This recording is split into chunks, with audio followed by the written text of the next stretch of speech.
Okay, so we're going to be doing Jordan Casteel today, who is a really wonderful uh, young Black artist who has made quite a splash in the art world in recent times.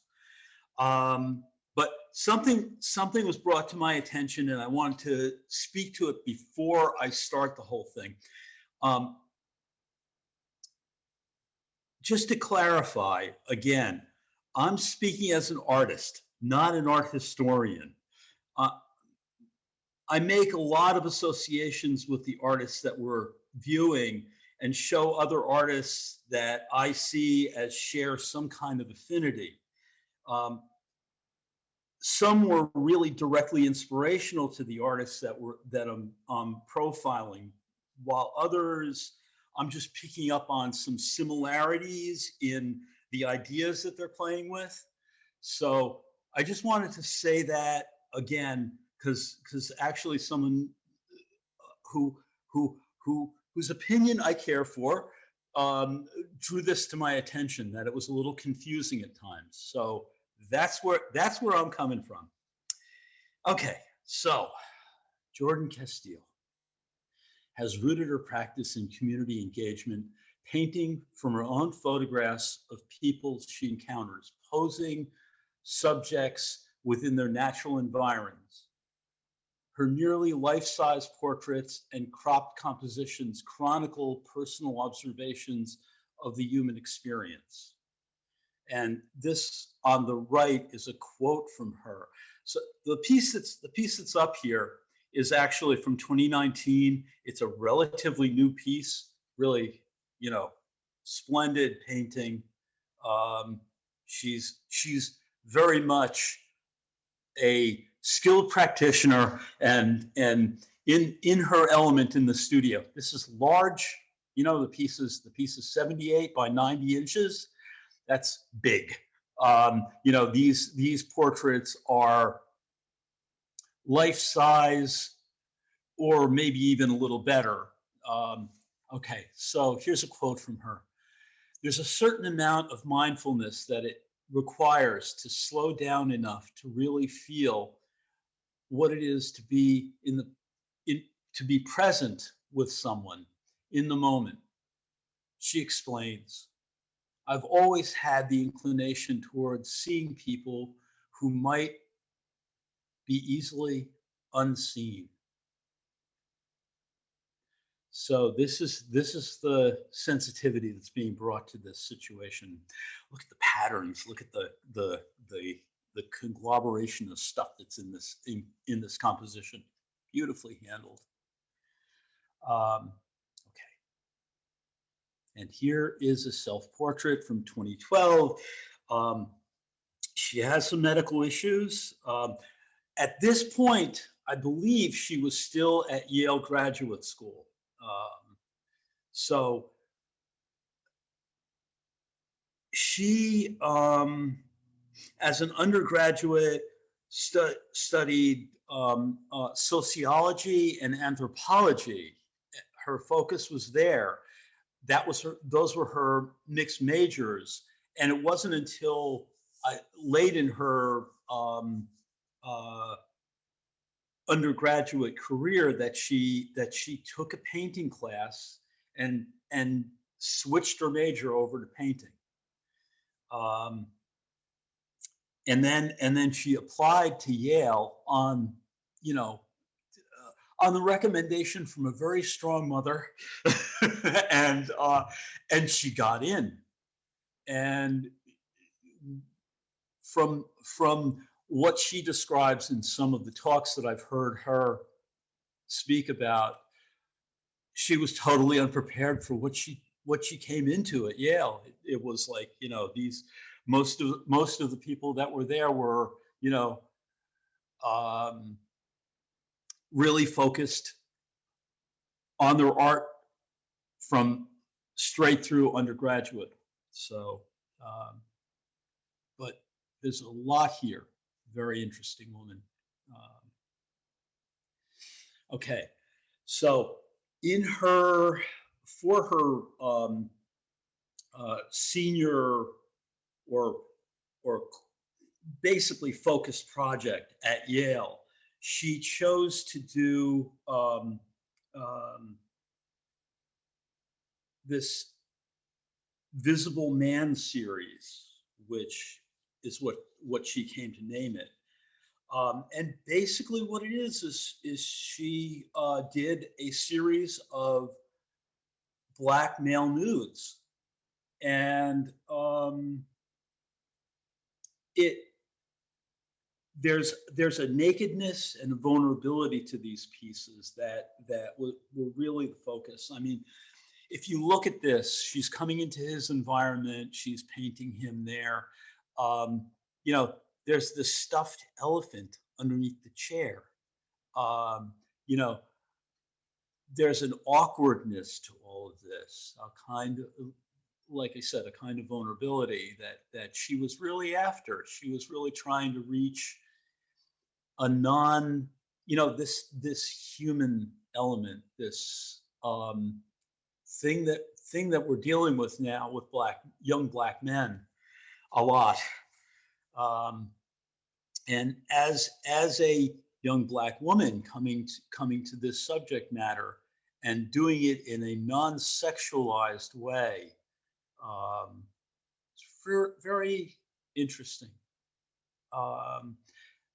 Now, there's distortion, there's awkwardness to the pose. You know, that upper thigh is way too long, but the use of distortion is something, a device, which I'll go further into as we go further along. Okay, and so Jared,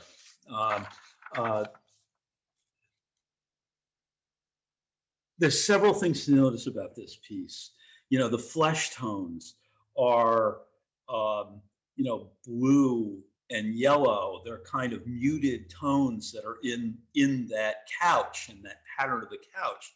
So she's using kind of natural to the composition, but unnatural to our view, colors to create the flesh tones. You know, the intensity of the pattern kind of grows up around him in that couch and kind of swallows him. And the other thing is kind of notice the plant that's painted in, drawn in with a brush, but not completed, not fully realized. That kind of ambiguity that's there. It enlivens the composition because that element kind of activates that part of the piece, but it's also saying at the same time, this is a painted picture. Okay, and this guy, the thinker,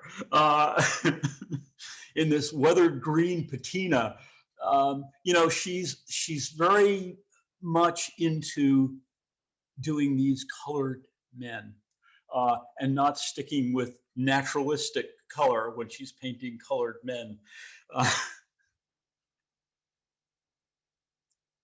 Fun, you know, playful composition, you know, the reflections in the stove and in the refrigerator, really kind of interesting stuff. And here's the lady. And when she goes in to do a portrait, she'll go in and she'll do, you know, 100 photographs of the person that she's going to work on, of the couple. So she works pretty much exclusively, as far as I can tell at this point, from photographs. But she'll take them from a lot of different angles and all of that, and then she'll use that as sort of a composite to portray the person.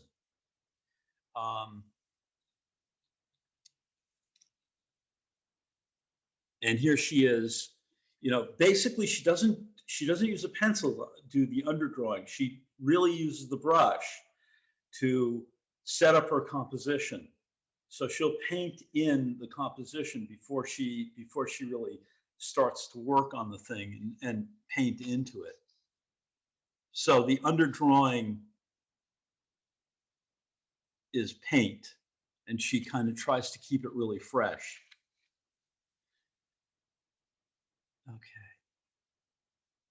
And here's Miles and Jojo. And, you know, it's really, again, you know, kind of look at it works, it holds together as a composition, but if you look at where that leg on the left is going into Miles' pants, that's a pretty odd upper thigh going in there into a pretty odd position in those shorts. But hey, it works as a composition. You don't notice that stuff until you start to focus in on it, because really it's the engagement with these people that we're focused on. And that beastie. So here's one of her, who I know is one of her heroes. You know, Alice Neel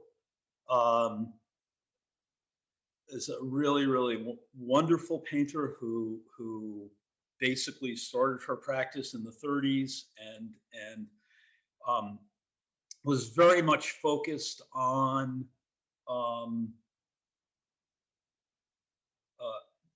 you know, social equity issues.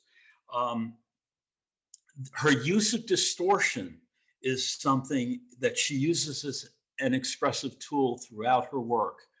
You know, if you look at this guy, look at the size of his shoulders, look at the size of the head, and look at those little spindly legs. If that guy stood up and tried walking around, he'd be some odd vision.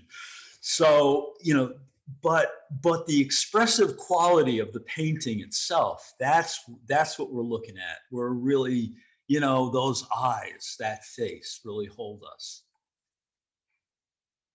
And here is another Alice Neel. You know, basically, she was working up in I believe she was in Spanish Harlem, but I'm not sure about that. But she would work from activists and minorities in a time when, you know, that really wasn't. It wasn't done. It wasn't, you know, that wasn't what got into museums. Let's put it that way. So there's this sense of distortion. There's, you know, it's really a tool that Van Gogh and Cézanne had introduced into modernism, and Neel used it to all its glory.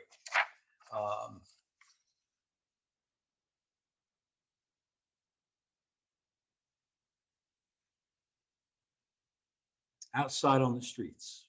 Basically, by this time, Jordan had graduated from Yale. She, I believe, at this point was in a residence at the Harlem Studio Museum, and basically was going out, you know, on the street and, you know, finding these places where, you know, people were inhabiting the street like they were inhabiting their homes. They would take over these areas, and kind of, she would see them there, you know, as she went in and out from home to work at the Studio Museum.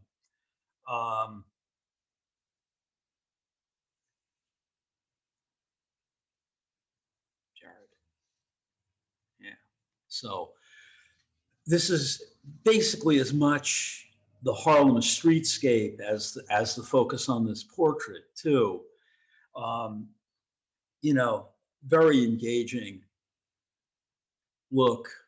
You know, this guy's face is just like tells me a lot of things, and I love this piece. It's very, you know, she plays off these highly developed areas with very loosely painted, thinly painted planes of color. You know, you can see the sketchiness of the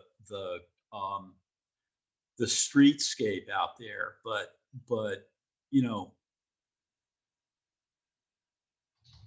she really focuses in on that figure and on that face. A lot of paint on there. Okay, so Barbershop.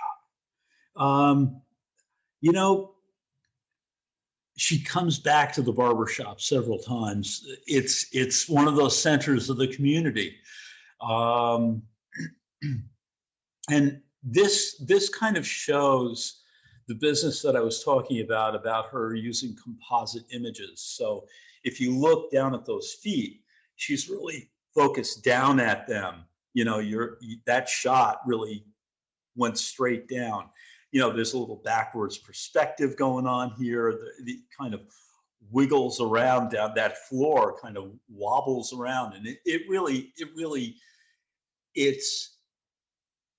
it's funky, and yet it really works.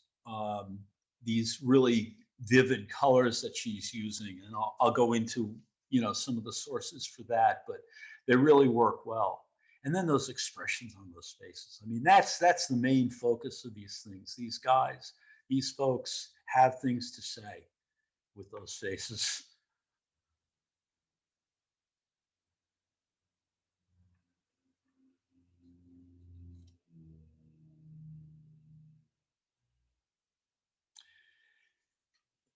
And although I don't know if she knew William Johnson's work or not at the time when she was painting the picture, I wanted to bring him up. This guy, I really love his work anyway, but you know, he was somebody who studied in Europe, painted in Europe, was very influenced by Matisse, but took it, I kind of think of it as Matisse with social conscience. He focused in on the Black community, and the colors and forms that he used, really beautiful. You know, in my book, he's much better than somebody like Avery, though I love Avery. This guy, you know, he just takes it someplace else. So I'm gonna slip back. Let me see if I can do this. Previous. Back to this for a moment, and just say, you know, look at that background, look at the density of that color, and look at the flooring in here, and the relationship between the mother and the child. You can see how I hopped to this. Maybe. Anyway, my mind went there. So then the intensity of these guys is really something else.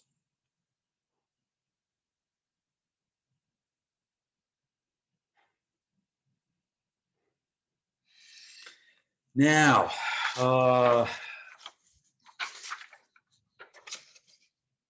the Hamiltons. Look at those three sets of eyes looking at you.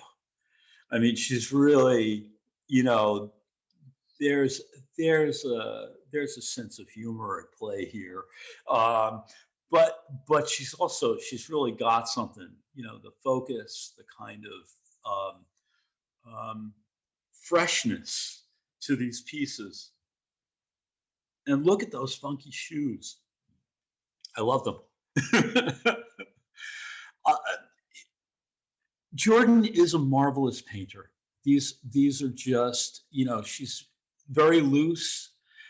Her process is, she'll focus in on those faces and work on each face individually, you know, for hours, and then move on to the shirt and the arms, and then she'll do another session with the pant legs, and then she'll work on the dog for a session.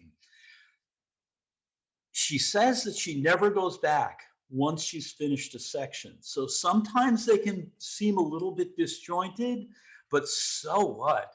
There's so much in them. There's so much skill in how she approaches these things, and they hold together. But they're really interesting. It's a really interesting approach and interesting technique that she uses to do these.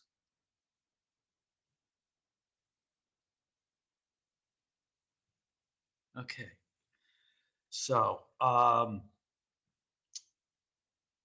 the good hands. This is a relatively new approach for her, from my understanding. You know, this cropping and focusing in on things, and you can really, you know, you can really get to see kind of the play between the sketchiness. Let's see. Let me see if I can zoom in. The sketchiness of the drawing, you know, and you can see how thick those hands are, how much paint has been applied onto these. So it's really thick to thin, and she's playing back and forth between, you know, this really loose underpainting that's happening with the first sketch, and she just leaves that first sketch, said enough. But then working these hands and trying to get them to function the way she wants them to be there. Okay. And then there's this business of these characters on the street kind of inhabiting the spaces that they're in and kind of owning the space. Charles is definitely somebody who's in that space. Looks to me like it could be in the subway. Not sure about this one.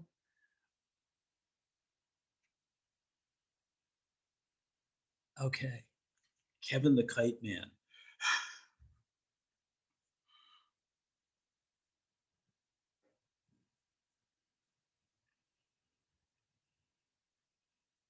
Yeah, not much to say about this guy. I mean, you just see him, and he's definitely here. You know, again, the play between the very developed areas and other areas that are very sketchy and left to be that way. Okay. Marcus. So my understanding is this guy's a barber, basically, and she came to see him at the end of the day, and that's his son. And you know, it's a really, really, you know, lovely kind of relationship that you see with that arm around the child, and he's there with his shoes off, and you know, again, leaving those shoes kind of unpainted, early sketch. That's it. Now look at the saturation of color in this background, and you know, the business of bringing that red down into the floor and all of that. Reminded me of something else, the Red Studio from Matisse, and the linear element, the light, you know, basically sketchy quality of this white line, kind of unpainted, but this saturated presence in the studio. And let's see if I can go back. I'm going to go back. Okay. So, you know, there's, whether she was looking at the Red Studio or she wasn't looking at the Red Studio, for me, there is a relationship, and that density and saturation and the development and the sketchy quality together, playing off of each other.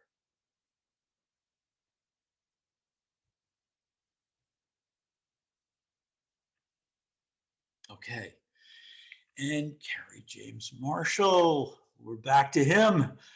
We visited him last week, and basically, you know, this is a studio of another sort.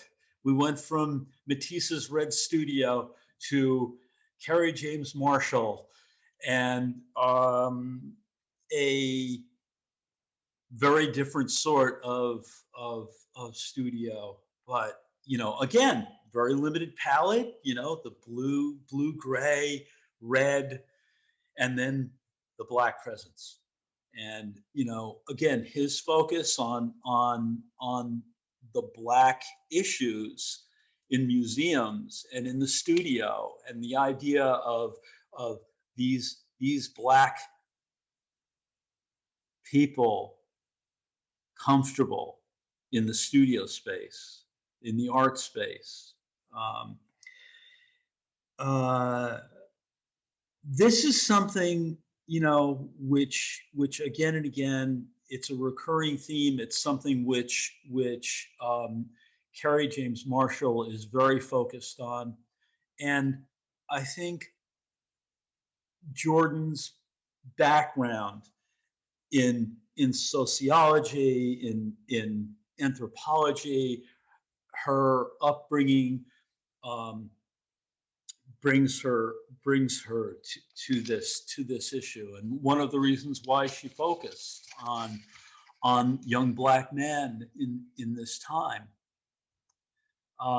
There's a scale in Kerry James Marshall's work that's undeniable. These are gigantic. This is 7 by 10 feet approximately. And Jordan's work is large scale. It's in your face. It's not like, you know, they're not shy pieces. And okay, on to a few more of Jordan's heroes and sheroes. The work of these 3 African-American artists, Romar Bearden, Jacob Lawrence, and Faith Ringgold, speak to the enduring power of narrative impulse and to its endless possibilities for reinvention. Whether the subject is historical, political, religious, fantastical, or in celebration of the rituals of everyday life, these artists have significant messages to communicate. The aesthetic approach tends toward bold, clear, and exuberant formal expression. And, you know, on the left is Romar Bearden, family preparing a meal. On the right, we're back to that barbershop. You know, basically, you know, it's the community gathering space. And you know, looking at this barbershop by Jacob Lawrence, you know, those kind of almost African mask-like faces on the characters, the barbers and the patrons.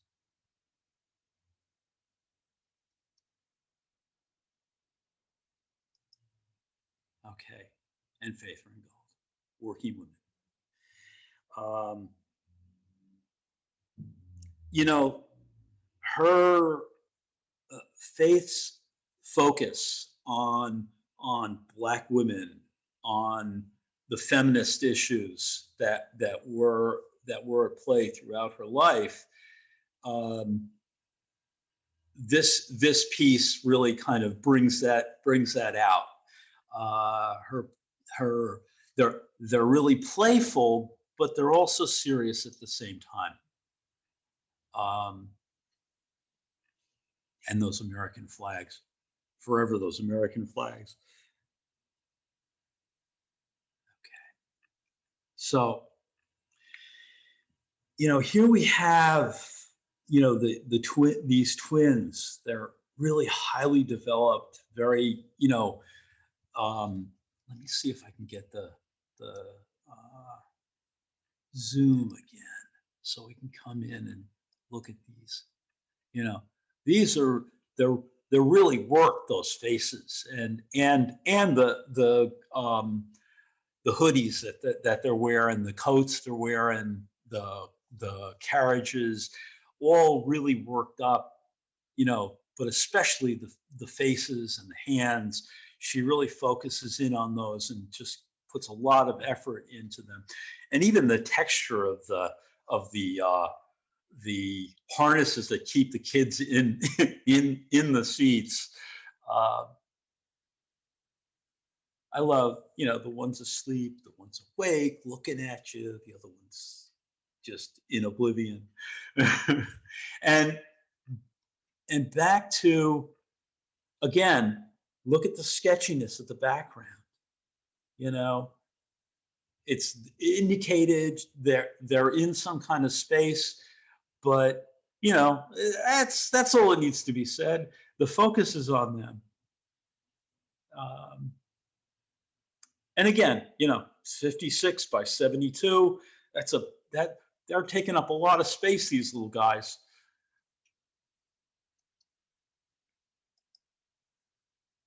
And here they are a year later on the subway. Now, I want to focus in. I love, her use of paint, the texture, the quality of that. Let's see. Let me see. Zoom in.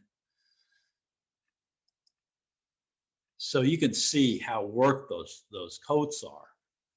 She really labored away at them, and this is back to somebody like Alice Neel, where the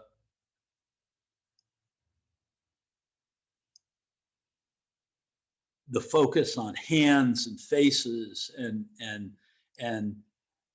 how those work. They're awkward, but they fit. It's a she's very developed in her vision. For a young painter, she really knows what she's trying to get out of these things.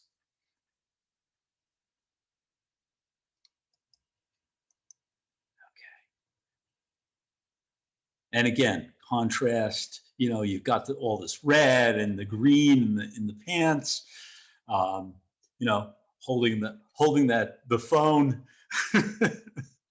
little details. Okay. And this is a really interesting piece. The business of the narrative in these things, the implicit narratives, are really interesting. And there's things that she's taking shots of when she's in the process of getting these guys to sit for her, that she doesn't even notice when she's taking the photographs. And when she goes back to the studio, it becomes something that she starts to see and unfold. So look at the t-shirt that he's wearing. This thing says, "Thug us." The hate you give us.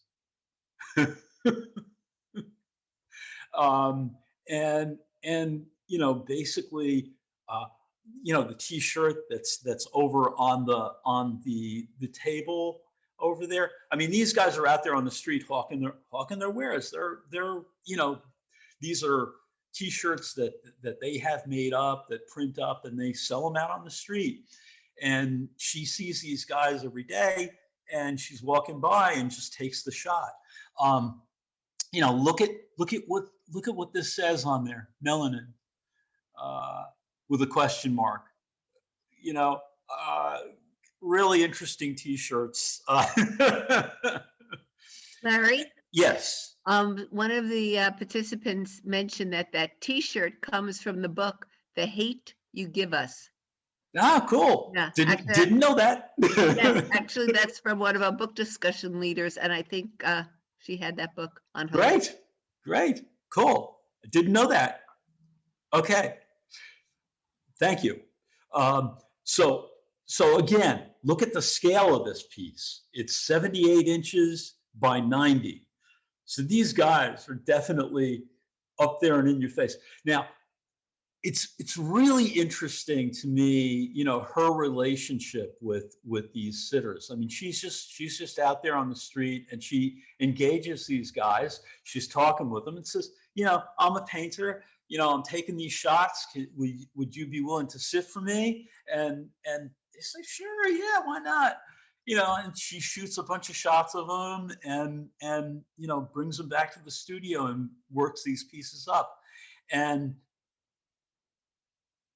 from my understanding, she'll invite these folks to come to her shows, and when they show up, they're dumbfounded. They had no idea what she was up to and what she was going to do with these pieces.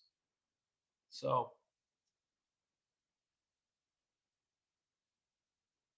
okay. And again, these are a couple of people who I know she looked at. Beaufort Delaney, um, very wonderful painter, painted abstractly and representationally, was very close to James Baldwin. So this is one of her portraits, one of his portraits of James Baldwin. And, you know, I bring this up, you know, in looking at Jordan's work and looking at how she works up the paint on those faces and all that. You can see a certain textural similarity, and you know, something, she knows his work, and she is familiar with it. And the other one is Bob Thompson, who was a really spectacular painter, died very young, um, um, very adventurous color, um, did a lot of kind of mythological, um, figurative painting, and some of them were really large scale. This particular one is small, but I use it because, you know, look at the blue, and remember the blue figures that we saw earlier on in those nude, naked paintings from earlier in her career. And, you know, just this guy's work is fabulous also. Um, make a mental note, look up Bob Thompson.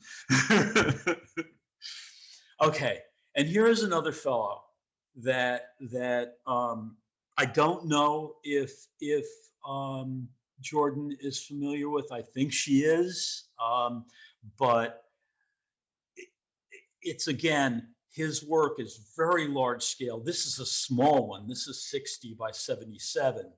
But there's this narrative, there's this straight on portrait on the street stuff that goes on. When you first look at this, it's just a couple sitting on a couch, right? But when you start to look a little closer at it, you start to see, well, what is that they're actually sitting on? And if you look over to the left and you see that, let me see if I can get up the zoom. Okay, if you look over here to the left, what is that? Is that a head with a hand underneath it? Is this a body that's behind there? This painting is called Resting. So are they resting on somebody who's resting? I don't know. And over here on the right, well, that looks like the arm of a chair, right? But isn't that the profile of a white face over here? I don't know. Looks like it to me. Okay, and you go back here and you look at this wall, and then you read what's on it. Warning shots not required. This shifts the entire narrative of what's going on in this painting to a totally different place. So where are we? And what's this all about? And there's a combination of mixed media and collage and acrylic paint. He paints mural-sized pieces. So again, not necessarily directly influential on Jordan, but maybe it is. I have to say, and thanks go out to Lois Senkow, because she lent me the catalog from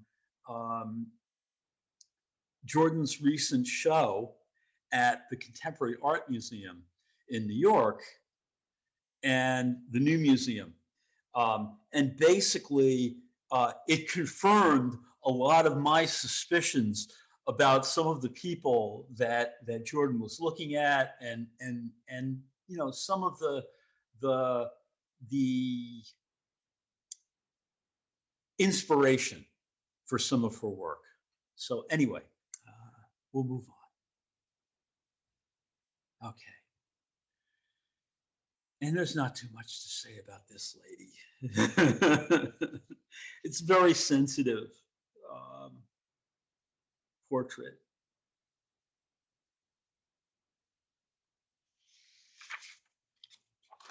She speaks for herself.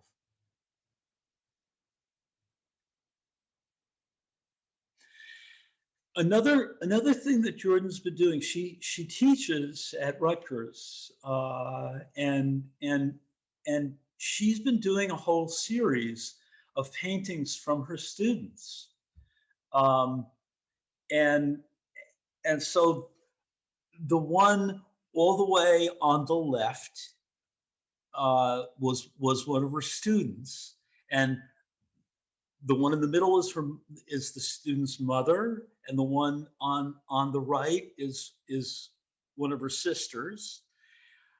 And notice how, you know, basically the student knew it was coming. She's got lipstick on, shoes, she's all dressed up, got a nice blouse on and all that. Mother and sister, no shoes on, no makeup, no fancy clothes. She caught him. But there's also the sense of family, and that you know, that it just, this painting makes me smile just looking at these folks together. Okay. And another thing that she's been getting into in recent paintings is kind of the cropping, you know, really focusing in on you know, hands in certain areas. And remember back to that piece that I showed with the bag and the hands, that good hands. So she's been focusing in on these things and kind of using that tool a bit more. And again, you know, right here we've got very heavily, densely painted, very precise on the flame and all that, and then the wheels and the skateboard itself, sketchy, and leaving that really nice and sketchy and loose and open. Like I said, very skilled. This is not easy to pull this kind of thing off. She's very good at this. And Within Reach, which was the name of the show that was just on at the new museum.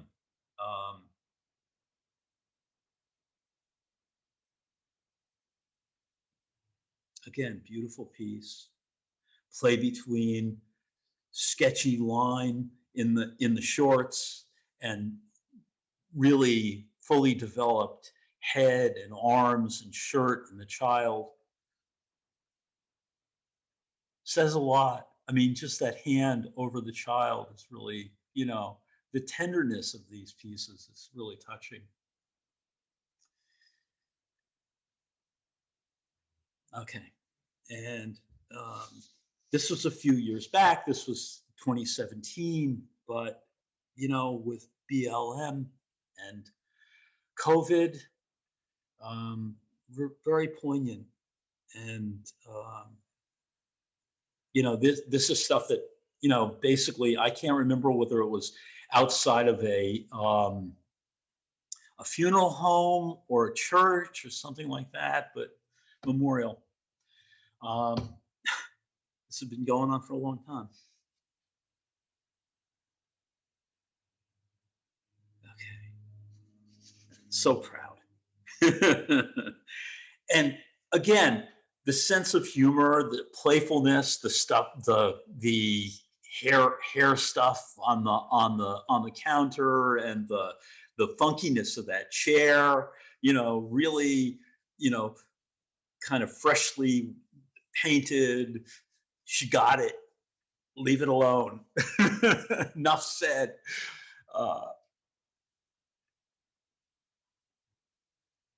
Okay. And in September of the past year, she was commissioned to do a cover of Vogue along with Carrie James Marshall. So the two of them did the September issue of Vogue magazine. I don't pay a heck of a lot of attention to Vogue, ain't my style, but they're really wonderfully done. They gave her free rein to do what she wanted. They just had to use one of the dresses from Vogue.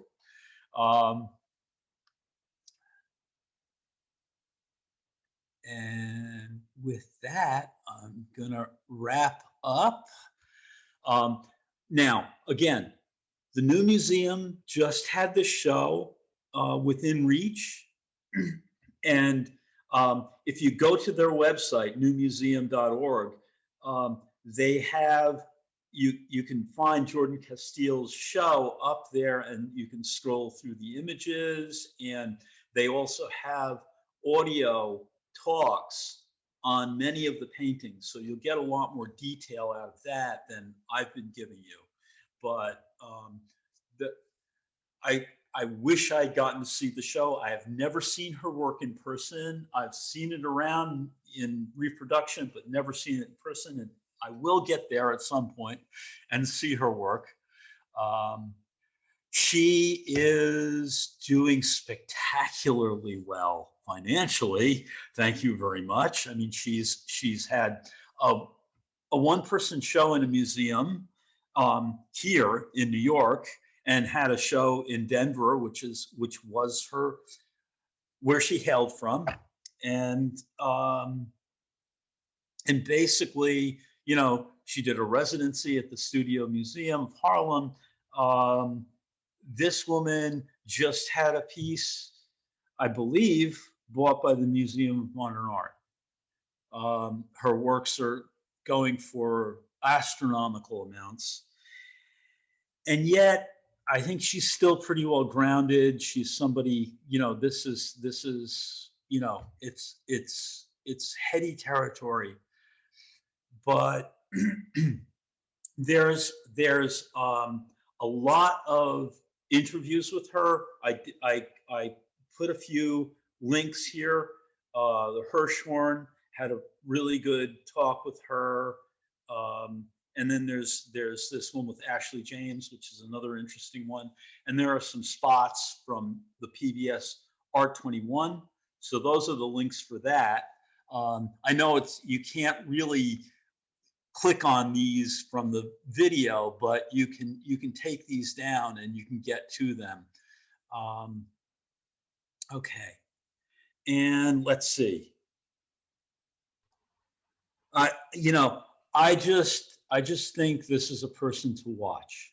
I know right now she is in isolation from one of those interviews that I heard in upstate New York in a house, staying safe, given the fact that she does have some medical issues. She's got to really watch herself. But I understand she's painting landscapes now, which is, you know, more power to her. You know, the woman has made a stupendous success out of these portraits, and to have the fortitude to go out and just do something totally different because it's what your inner voice is guiding you to do. God bless her. So at this point, let's see. Next week, we are going to be doing Wolf Kahn and Emily Mason, who are wonderful painters and just passed. Tomorrow, we are going to be doing a repeat of what we did last Friday, the Salman Tour talk although it will be different because I'm going to be doing it live. So I will, there's always new stuff that comes up for me, and I'm going to be focused a bit more on Faith Ringgold, and a little bit less on my love for Carrie James Marshall, though I will let that out again too. And then the other thing that I wanted to say is, during the past month, Black History Month, we in Peekskill have been hosting a sculpture of Harriet Tubman.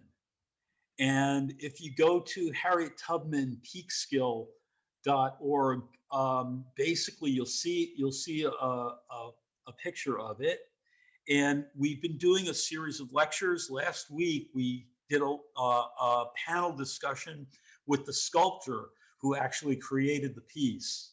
And you can go there, or go to the Peekskill Arts Alliance .org website, and there's a recording of that talk, and it was a pretty interesting talk with the sculptor who created it.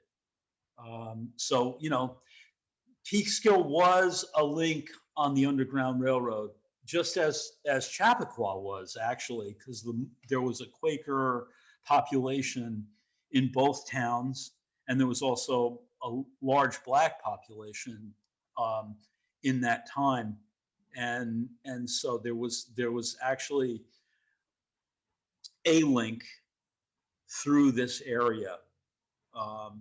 So if you have a chance, go take a look.